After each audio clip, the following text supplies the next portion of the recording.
Hey everyone, and welcome to Already Cancelled. I am Peter, that is Connor, and we are going to talk about The Leftovers Season 2, Episode 4. It is called Orange Sticker. Full spoilers for the episode as always. So, we finally moved ahead in the timeline. All the first three episodes all ended, give or take, around the same part of time. Yes.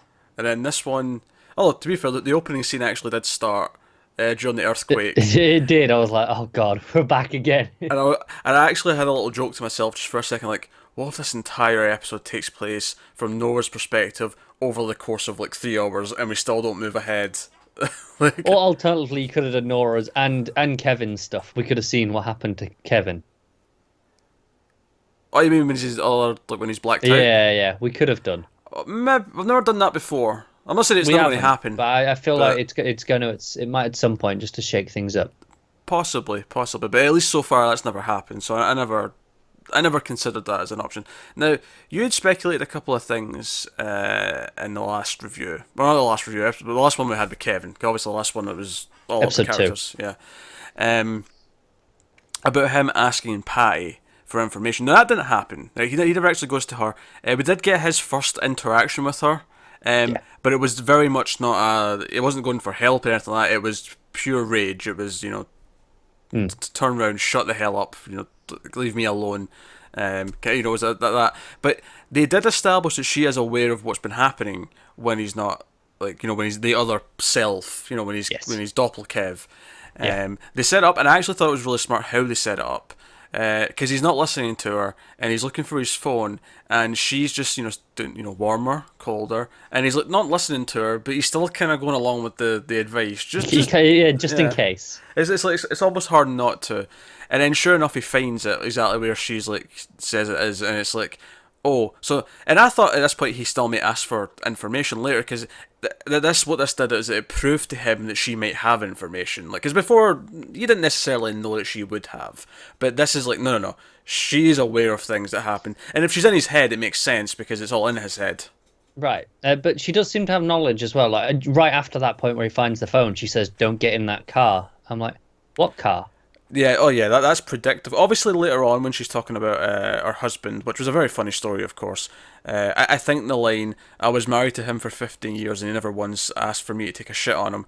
I almost wish she followed it up with, and I would have done it, if he asked. Yeah. I think that would have just been the final little comic touch on that. Because that you could at least write off as either he heard something, even if it was accidental, from Laurie, or it's not actually true, and this is just his weird, warped interpretation of who Patty is and what her life is. Because we don't know if that's true. Patty's not around to tell us. Yeah. She even asks him, "Oh, did Laurie ever mention this to you?"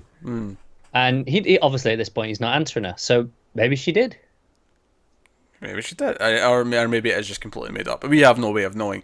But that car thing, not only do we know it's true, it's predictive. Yeah, which is interesting. It is. She seems to know things. Because it then begs the question, is Patty just something in his head and it's subconscious, or is it actually something else? Is it a third party? Is it an actual separate entity? Is it Patty herself as a ghost? Going back to Kevin's dad. Yeah. He obviously believes they are something else, these figures, these voices. And he seems to assume Patty is one of those, I think is fair. If he, from everything, Kevin seems to think it's the same thing that he's been going through with his dad. Do you not think? Well, what do you mean? Because he doesn't think it's a third party. He thinks it's just in his head. No. Kevin thinks it's he's going through the same thing as his dad. Oh, sure. It was just the way you phrased that. Because you said Kevin's dad believes that these are something else talking to him, whereas Kevin clearly doesn't believe that. He thinks it's just in his head. I just mean, but he thinks he's going through the same thing as his dad. Yeah. But his dad believes they are something else. So if he's right and this is something else, then it shakes things up a bit, doesn't it? That would be the first bit of evidence to go down that path, is that she predicts this car and predicts that maybe he shouldn't get in the car. Although that said, nothing terribly bad actually happens to Kevin, and from this journey. No. You have that feeling in the pit of your stomach the whole time, like, is this going to go bad? Where's this going? Just as soon as he pulls up in the car and he's like, get in. It's so sinister. It is. Because John's sinister anyway, but, add on to the fact that he may be suspicious that this had something to do with his daughter, maybe Kevin was involved, even if it's just purely paranoia on his part. Like, if he Right, we suspects know something. he's in a bad place right now. Yeah. Understandably so. He's not thinking as logically as he normally might, and we've seen what he does when he's thinking logically. So Yes. yeah. So the whole thing, and I want to praise the writing here a little bit. Just to rewind back to the earlier stuff in the episode. As soon as Kevin mentioned that he'd lost his phone, right? As soon as he mentioned that, and I thought, oh crap, that's out there, and they're all going out looking for it. I immediately thought, well, just make sure you're out there looking in that place, because then you can just say you dropped it then, after the fact. And I have to applaud them, because like 2 scenes later, Nora said the exact same thing. So She's on the ball. fair play, the right writing's on the ball. And Joe, what's actually really funny is obviously one of the points of contention in this episode is that they find this handprint on the car, and we know it's Kevin's, right?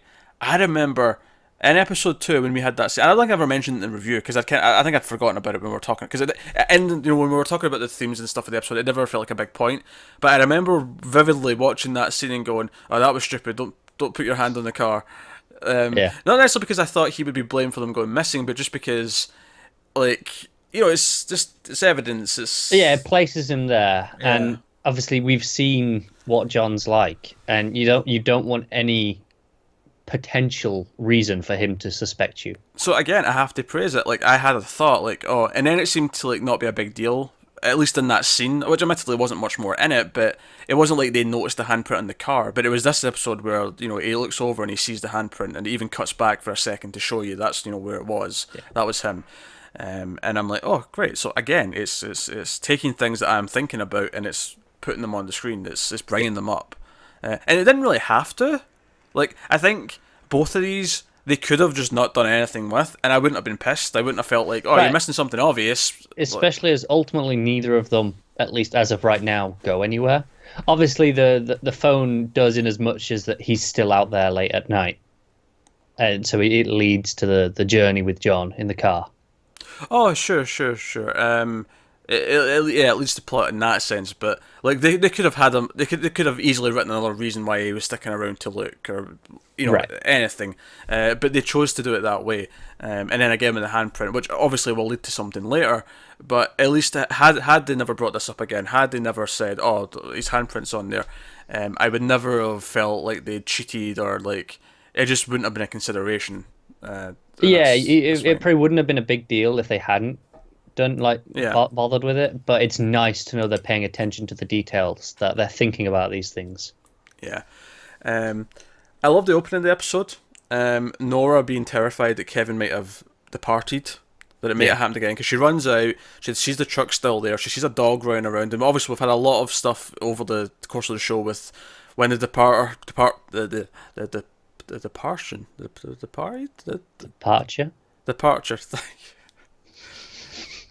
I've been up a long time today, okay? Right. When the departure happened, we had, all these things of the dogs being left on their own. Some of the dogs went nuts. Any dog who witnessed the departure went crazy, and that we had that whole thing in season 1.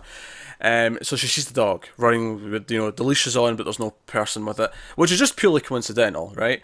But she runs back in the house and she panics. She ends up blacking out, and she's like panicking, and she wakes up a few hours later. It's daylight. And she's panicking. She hooks up the TV to see the news, to see if it's happened again. She then hooks up her laptop, and it's like, yeah, you've not got internet service yet. Your phone has, your 3G, 4G, whatever you've got. Like, use that. And she actually calls 911 and tries to ask the police about it. And it's just this frantic panic, and she is absolutely terrified. And then Kevin walks in, and I like that her reaction is to immediately go up and hug him. She's relieved he's okay. And it stays that way for about 10-15 seconds, and then she breaks the hug. And she doesn't say anything, but it's like, okay, where the hell were you last night? Yeah. Like, And then she just walks off. yeah, it turns super, it's super heartwarming, and then it turns super cold. Yeah, it's like, look, I'm relieved you're still here and alive, but now I'm pissed off at you. So Yeah, you I'm put gonna me- go. You put me through that, and that's a big thing for Nora in this episode, of course. Actually, we said this a lot about him being honest with her in the first episode, but I actually really liked it when he's in the after he's had a shower, he's washed the dirt away, he comes into the kitchen, and they know he's sleptwalked, and they flat out ask him where did you go, and now, admittedly he does leave out one detail, and it's understandable he leaves out this one detail, but he's like, no, I woke up in a lake that was It's a drained. drained lake, so we still don't have an answer. He didn't Yeah. say on a seabed, on a lake floor. It doesn't matter. It I does know, not but I was matter. hoping they'd give me an answer. So he just says, no, I woke up in a drained lake, and phone was there, and he doesn't know. And Nora's like, we can't go to the police and mention, where you were, what happened, because that's where the girls went missing. Like, how's that going to sound? Like, that's going to be super suspicious. And I like that. So it's a big shift from season one, where not only does he admit that not only is it just common knowledge to both of these family members that he does this, to the point where they just ask him, okay, where did you wake up? What happened? Where did you end up? The fact that they both know, okay, this looks suspicious, and like we can't let anyone know about this because it will look bad. So the fact that they're all in on keeping the secret is actually a really sort of refreshing shift from what season Yeah, one largely was. It brings them closer as a family because obviously they're all guarding this secret and working together. Yeah. So the common thing binds them. And again, not even just Nora, like Jill's standing there and she's asking questions about it, and he's being honest, he's being open, which again, and it's as much as he's still got a lot of problems, clearly, he's still got a lot of things to work through. That's a big improvement, a big advancement over season one. So yeah, because I wasn't sure if he was going to tell them exactly. I thought he might just say, "Oh, I woke up in the woods, it was weird." Like, no, but he was like, "No, I woke up at the bottom of the lake," and it was very Good job he honest. did because Nora helped him out a lot.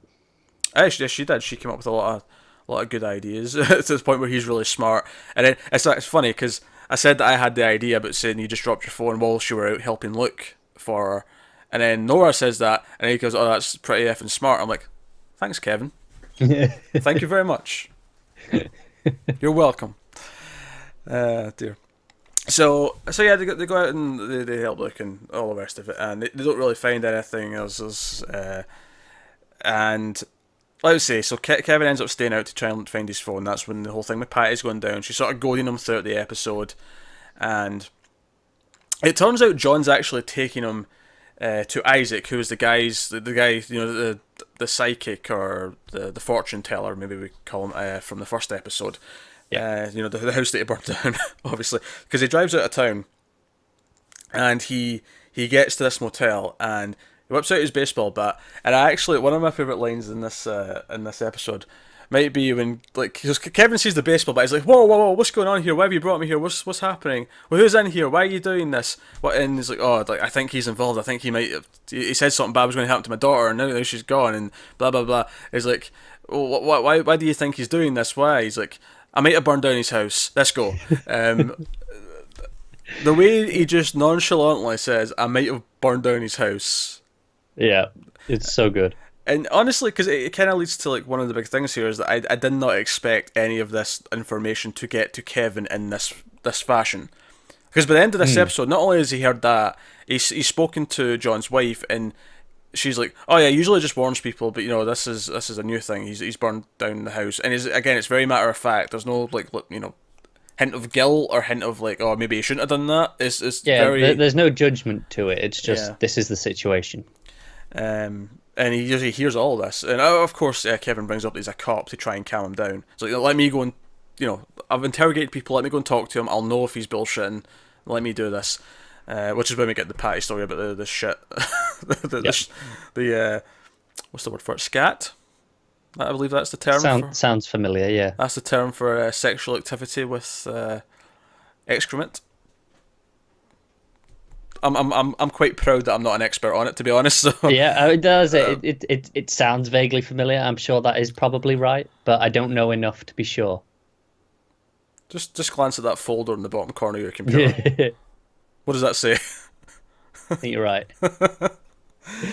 But of course, he set him to the wrong door, and John gets shot. Actually, I thought this was actually really well shot because it's all from like Kevin's like point of view, his distance, so Yeah, across the street. either over the shoulder or whatever, just the right amount of distance. And you see like him kicking in the door, and then you just see the gunshot which goes through the door, and you can't actually tell if he get hit at first. You just sort of see the flash, and you obviously hear the shot.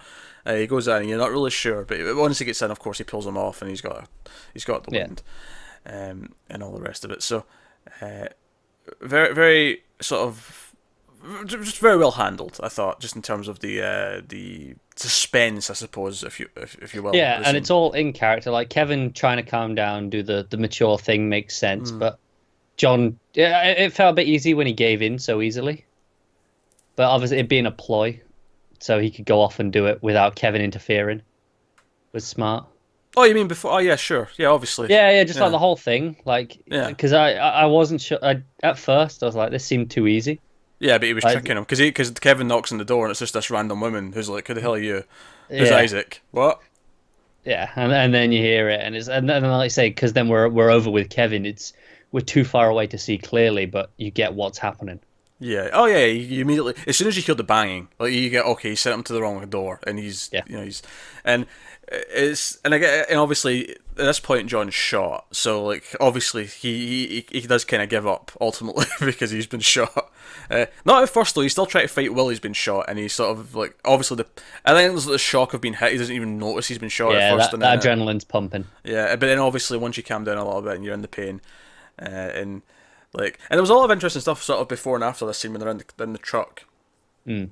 and they're talking about stuff. We get the whole "there's no miracles in miracle" speech, which his Yeah. wife even points out that it's the speech that he gives when he's talking to people, and it sounds like all the people that he does kind of warn or deport via arson, are all people who he at least believes. I mean, I think Isaac's legit just from what we've seen of him, but like it's people who he believes are using the reputation of what's happened in the town, this the fact it's the miracle town, to try and claim to be stuff like a fortune teller or something like that, who are trying to Use it for personal gain. yeah, profit off of it, mainly because I think we are initially diagnosed his motivation as it's people who are not worthy. I mean, obviously that's still kind of, it falls under that umbrella, sure, but it's not that broad. It's not quite that accurate, is it? Nah.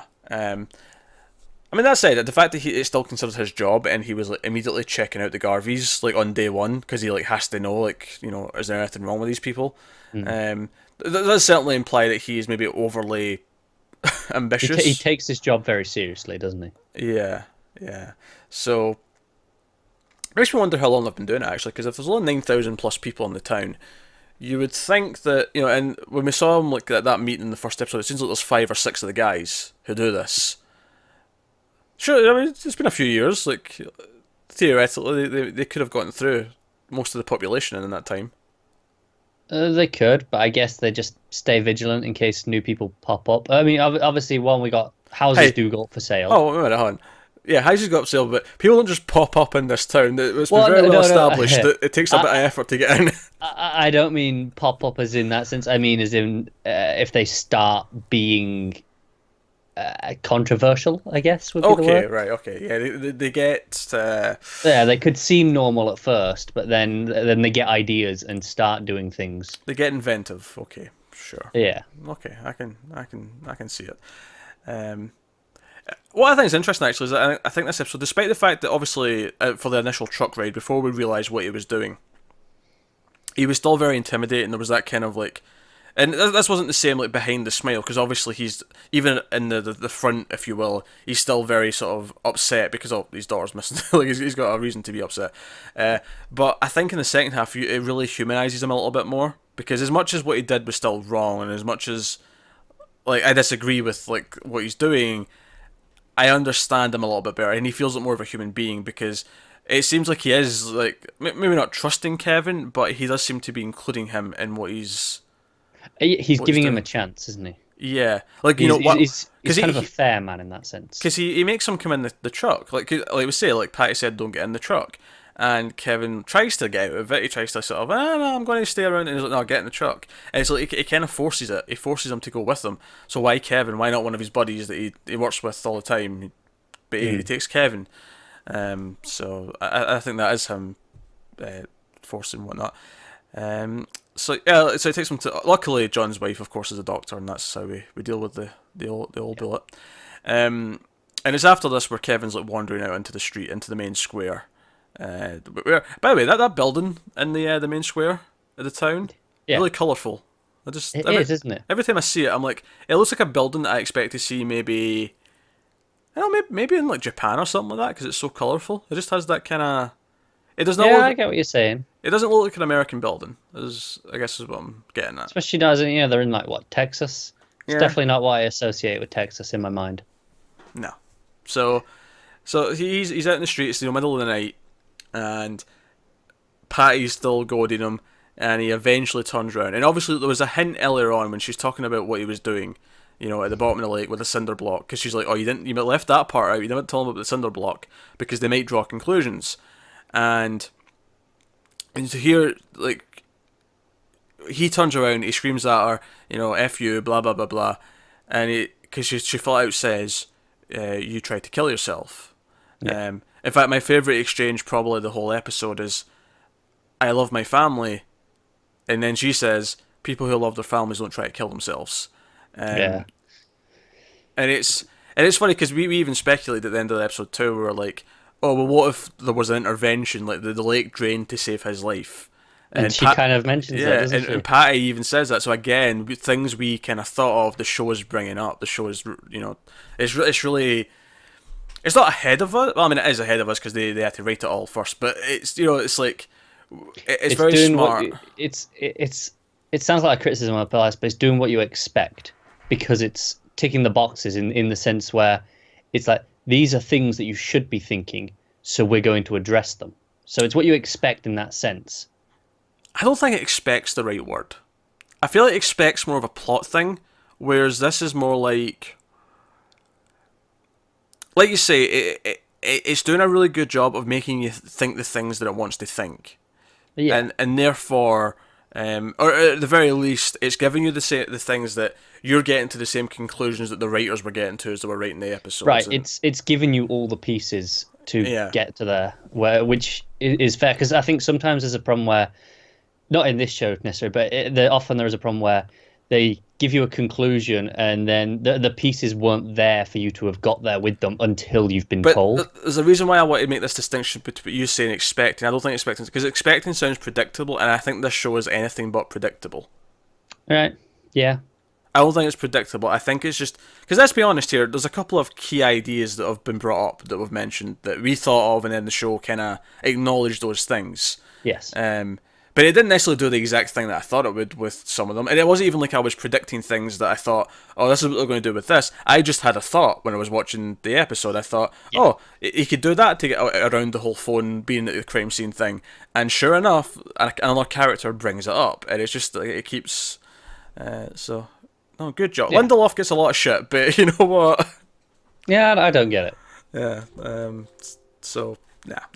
And apologies for the Windows noise that you just heard over the recording. That's my bad. I hit the spacebar by accident. So it went ding.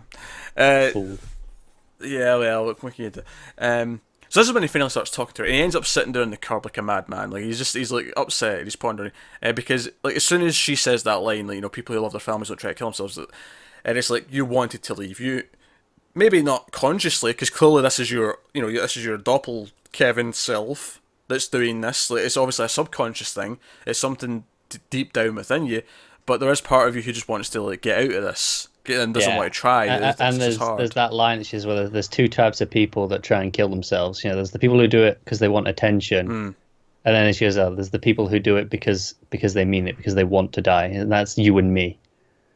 Yeah, it's really going showing just how similar they are at times. Yeah, and I think, and I actually one of my favorite moments from Patty. My favourite moment was definitely that exchange where she reveals that, it was already hinted at and you kind of get what she was getting at, but when she flat out says, people who love their families don't kill themselves, or don't try to kill themselves, that's my favourite exchange. But my favourite bit of acting from Ann Dowd, is when they're finished with the conversation, it's like, she says, I'm just glad we finally talked about it, and there's this smug little grin on her face because he finally spoke back to her. She's won. It doesn't matter what it was about. Yeah. It doesn't matter who won that conversation, that argument. That's not important. The fact is, she won because she broke him. Yeah. And there's even there's a lot of things when she's goading him. She's like, well, everyone's entitled to their opinion when he brings up like that he doesn't feel a certain way, and it's just just these little things that goading him. Like the way she just keeps singing. Oh yeah, Like, she walks away just to get in his singing. head. Yeah, she walks away singing Rick Astley. Yeah, she Rick rolls him. But it's interesting because it puts Kevin in this place where he's aware that maybe he is that unhappy, deep down, and it's this kind of thing, which is it not contradicts it. It neatly fits together with Nora's sort of place right now, where she's terrified of losing him and terrified. Yeah. So it's neatly this like perfect build of tension where it's like, well, she's scared of losing him, and he's actually scared that he wants to off himself to get rid of this, and they kind of nicely complement each other because they both play into each other's kind of fears and stuff. So, but obviously he goes home, and we'll save that scene because we'll talk about Nora and build up to that. Just before we move on from that scene with Patty, we have the guy on the tower. Quite right. Yes, we forgot about this guy, and to the point where like I forgot that he would be around.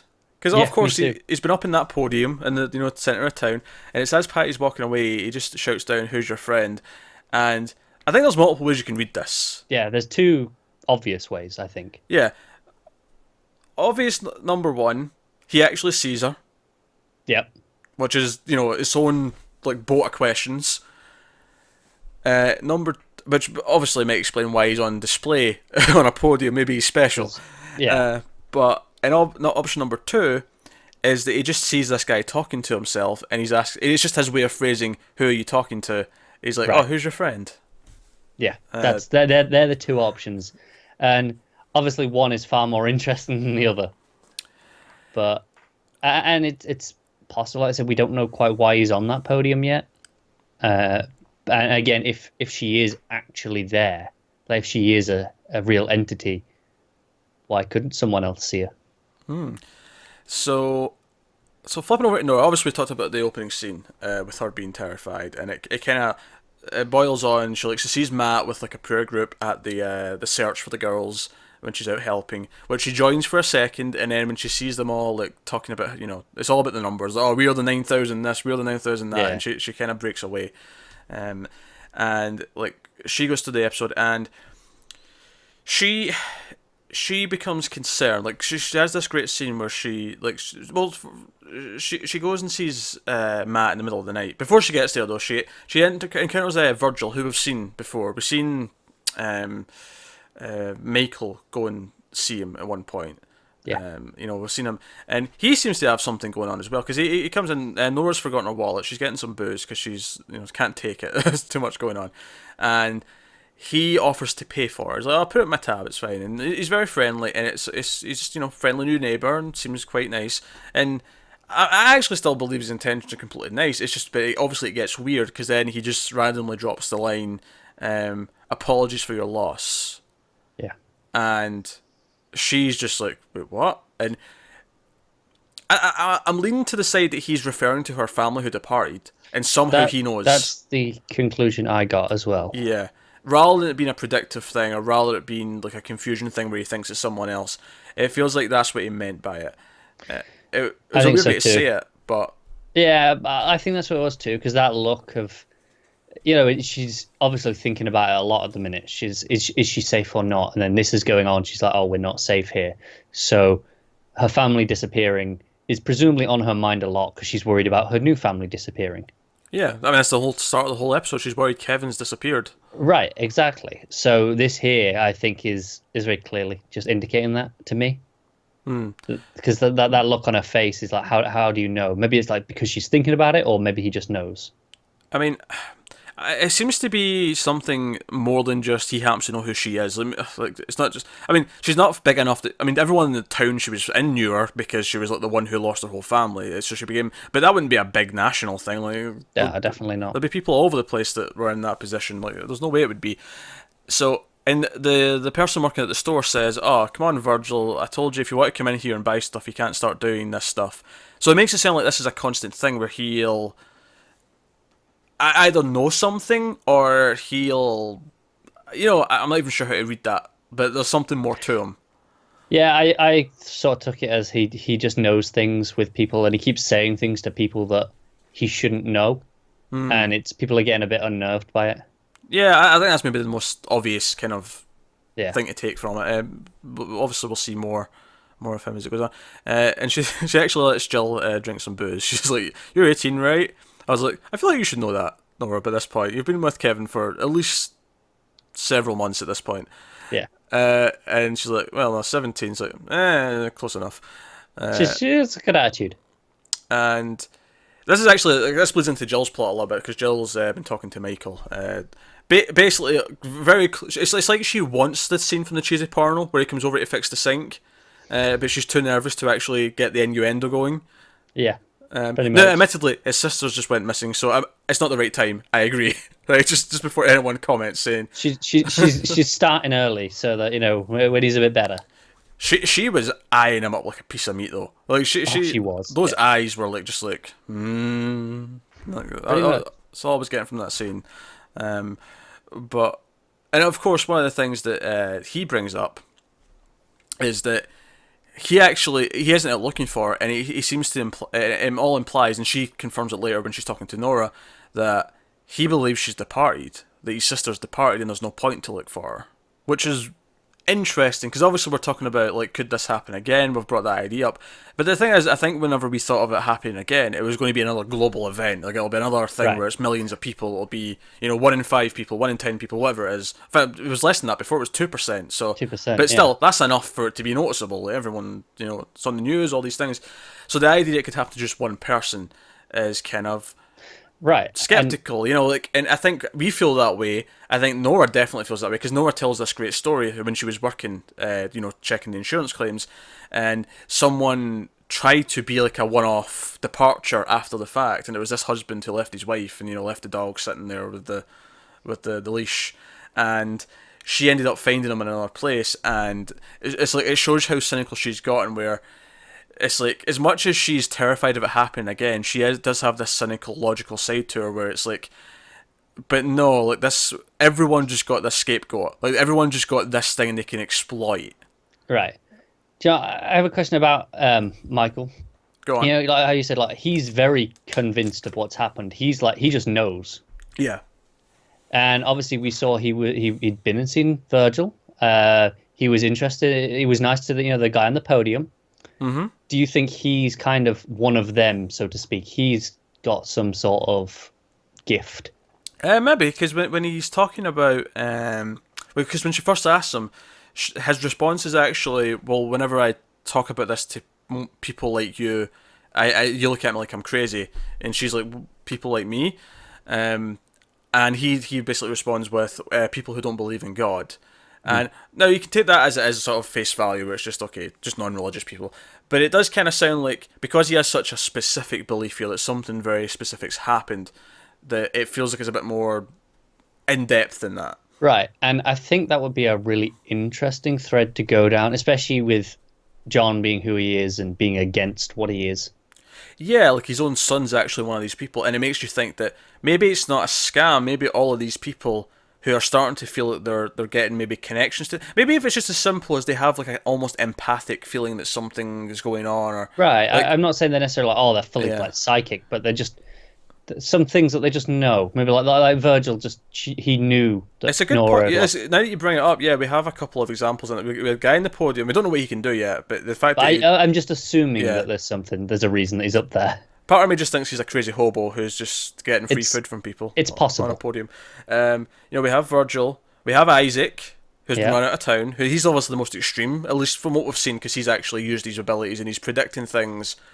Not right. super specific. I mean, all he said was something bad will happen. But at the same time, it's like, well, I mean, maybe he knew more than he was saying because he didn't want to just flat out say. That was the feeling I got during that scene originally, because you're not going to go, oh yeah, your daughter's going to disappear. It was also, if that was the bad thing he was referring to. It was also very reluctant to even say you're going to have a loss soon. You're going to suffer a great I think it was tragedy. I think he said. Yeah. I may be paraphrasing, but that was the gist of the conversation. And I wonder, like, yeah, did he know more? And he was reluctant to even say that. So maybe that does lend credence to the idea that he did know more, and he just wouldn't say it. And like we said at the time, we kind of believed him. He seemed genuine in what he was saying, and same goes, with Virgil. He seems to be sharing what he's saying. So why not Michael? I can see it. He just seems to know. Yeah. It'll be interesting to see. Yeah, it'll be interesting to see how John reacts to that. It'll be interesting to see if we have a scene, next episode, or assuming next episode's with these people in this town. It could be jumping back to Laurie and Tom for all I know. But like, does he confront his son about why he's not helping look for her? What does he think of, like, and how does Michael respond? Does he like just come out with what he believes, or right? Because we're not entirely sure if the kids knew about about John's job, right? Yeah, we're not sure. We know the wife obviously knows, but right, kids not so much. But we don't. Does he know? So does he lie to, cover himself, or does he just come out with the truth? Yeah, he might. Because we saw John. I mean, he didn't give him any trouble, but there was a sort of mild disapproval in the first episode when he was going back out to like feed the guy in the podium. He's like, other people feed him. He was like trying to talk him out of it, like just in a really sort of gentle way, the kind of way a parent would to try and just kind of steer you off without actually being like, no, you can't do that, kind of thing.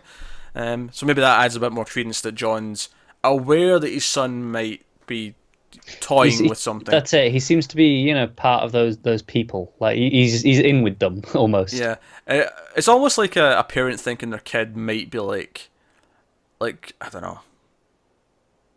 And into drugs is too hard an example, but something like that where like, my kid might be falling with a bad crowd, kind of thing. And I need to steer them back over to the nice people. Yeah, pretty much. But funnily enough, all these people that we've seen, Isaac, Virgil, and theoretically Michael, they all seem really nice people. Like all of them seem quite genuine and friendly. So it's very conflicting. So I think John's arc, if he does grow and sort of realises maybe his own biases and mistakes, or even just that he was wrong and this wasn't bullshit. These people that he's been warning and burning houses down on. So it's curious. So where did we spin it off? Oh yeah, so Jill was talking to Nora. Yeah. And Jill brings this up, and Nora tells a story about the case with the guy using it as a scapegoat. And Nora ends up getting up middle of the night, and she's like, "Jill, look after Lily. I'm going to church." And obviously I sort of chuckled because she means to see Matt. Like, I kind of got what she meant by that. And it was funny because see when she came in, because she storms out of the church, and Matt's like laying out chairs for the next day's service or whatever, and she just says, "Is it real?" And the funny thing is at first I didn't think she meant the town. I thought she just meant religion, like God, Christianity. Like I thought she was just being that broad. It's asking the wrong person, because he's very dead set in his answer already. Yeah, that's what I thought she meant at first, because she was struggling with beliefs and stuff throughout the episode. But obviously it makes more sense that she means the town. Is this town actually a miracle? Is there actual stuff here? Because I came here to get away from this and feel safe. Even John recognises that. You spent $300 million. You spent $3 million on a house that you didn't even see. It's a piece of shit. You do that to feel safe. And I woke up to missing teenagers and earthquakes and whatnot. Biblical events are happening outside my window. Like, what's going on? And Matt tells, because we actually hinted at this in the first episode. He was about to tell a story in the first episode, and he got cut off. Like, they didn't want him, and he mentions that for some reason they don't want him to talk about it. But he says that on the first night there, that Mary woke up. Yeah. And was coherent and spoke and couldn't remember anything since the accident, so he explained everything that had happened. And they spoke all night. They ended up, holding each other and falling asleep. And then when they woke up the next day, she was back to the way she was. And I actually really liked... I thought Eccleston did a great job here, and I thought the dialogue was very good, because as he's going down, he's like, people ask me all these questions, is it real, is it real? And I've had a lot of questions like, will this happen again? Will next time be permanent? Like, what do I have to do to make it happen? But the one thing I never asked, did it happen? Like, was it real? And I really like that. I like the way that... it was just a really nicely constructed little speech because it all built up and then it like Right. gave you this And conclusion to it. it plays into who Matt is, his overwhelming Yeah. belief and faith in if he's convinced of something, that's it. There is no doubt. He rarely questions. And in this specific example, like I'm more inclined to just flat out believe him to a point because this isn't like believing in God. This is no, this event happened. Like he says, all night she was up and talking to him. It's like okay, Like he says, even at first he thought he was dreaming, but Yeah. it was too much to be a dream. And after Eccleston's delivery is phenomenal here. yeah.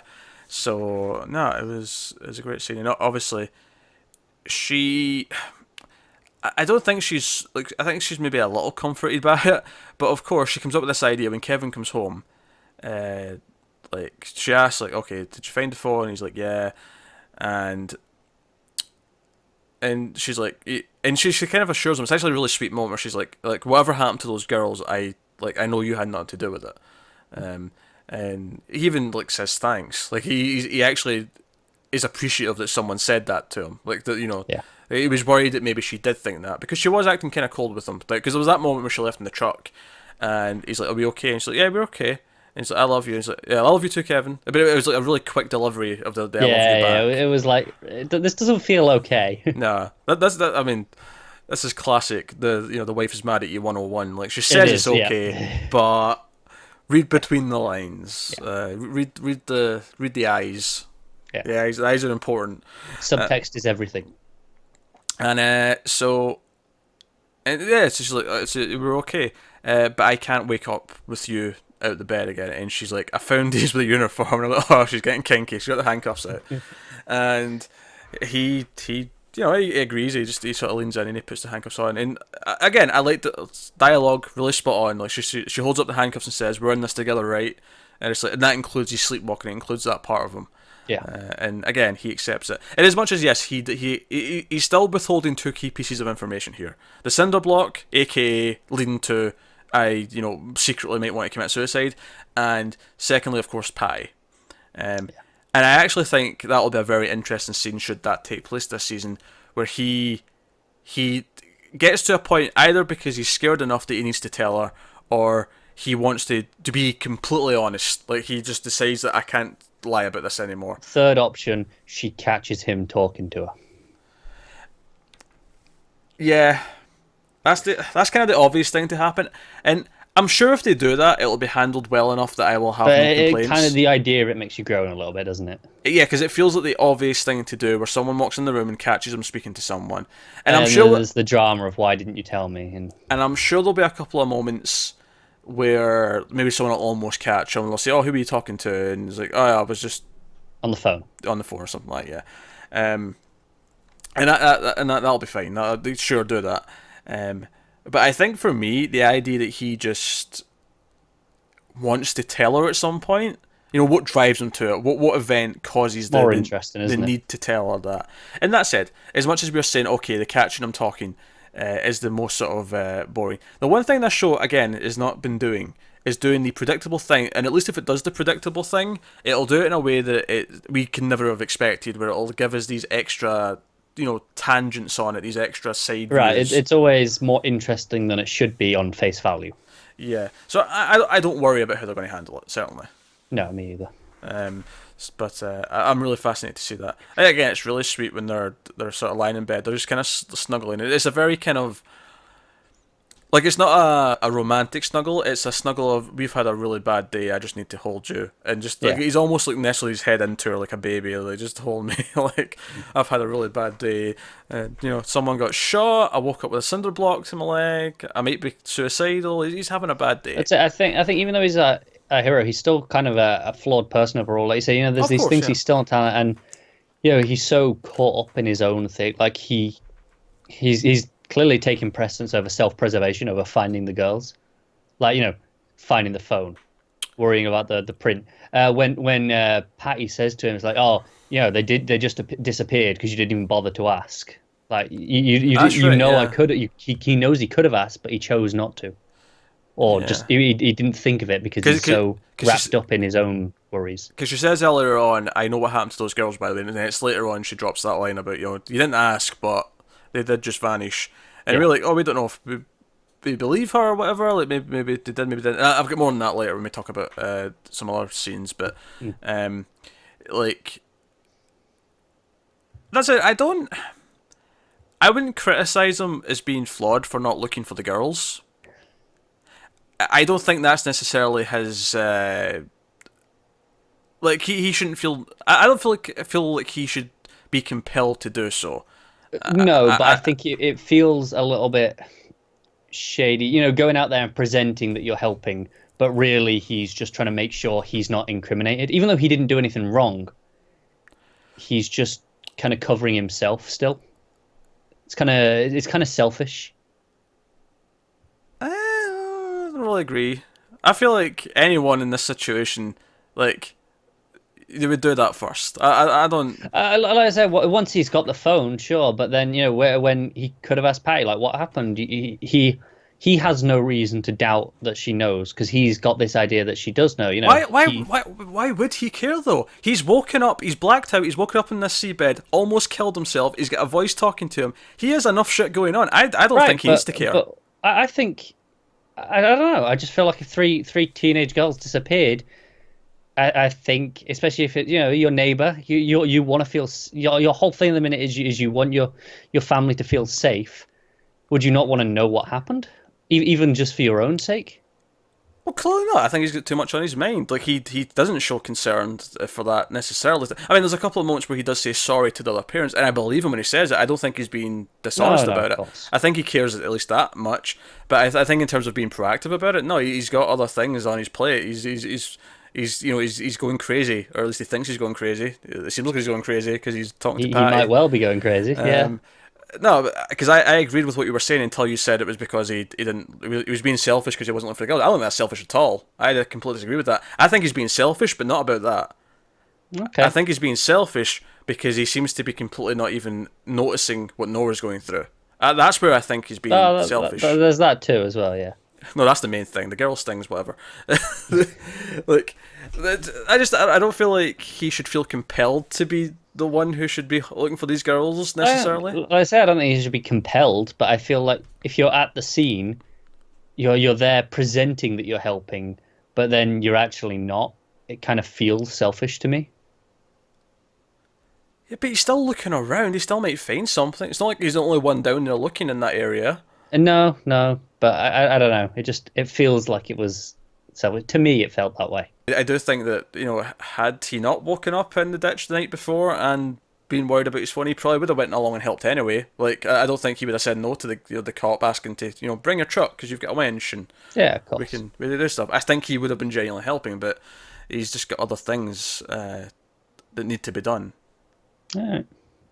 Because what do you think the solution is here? Like, what would make this not selfish for you? No, just if he had asked Patty, like if he'd shown some interest, you know, the idea of if he was like, hang on, maybe she does know, maybe he can get an answer. Because let's say it wasn't that they just disappeared. Maybe if that wasn't the answer, what if she said they went in this direction? You know, they fell through a hole. You know, whatever happened. But I think that's the point, though. I think the point is that he's not thinking about it because he's got so much other stuff he's caught up on. I don't think it's selfish. I don't necessarily say it's right, but I do think like maybe him having more of a sense of duty later on might be a bit of growth for him because he'll realise that he's been letting things slip. He has the unique perspective of having the possibility of having some answers. But he doesn't believe that she has answers. Doesn't he? Though? But I think he's surely questioning it if she does or not. He's maybe got an inkling at this point, but it's not like he actually asks her anything. He never asks anything. He doesn't ask any questions. He just shouts at her and tells her to shut up. No, I know. He just reacts to what she says to him. He doesn't ask her what he was doing. He doesn't ask her anything about what he did the night before. It is completely nothing but reaction to what she says. If he'd asked like another 10 questions and then didn't ask about the girls, you may have a point. No, that's fair. So, I wasn't expecting such a debate. Me either. Dear. Yeah, Michael's got a whole thing. So it's called Orange Sticker for a reason. So Michael believes that his sister's gone, Evie's gone, and obviously Patty said that she just went poof. And Jill, again, opportunity, even though again it's a bad time, his sister just went missing. Oh, he's left his wrench here. I'm gonna go over.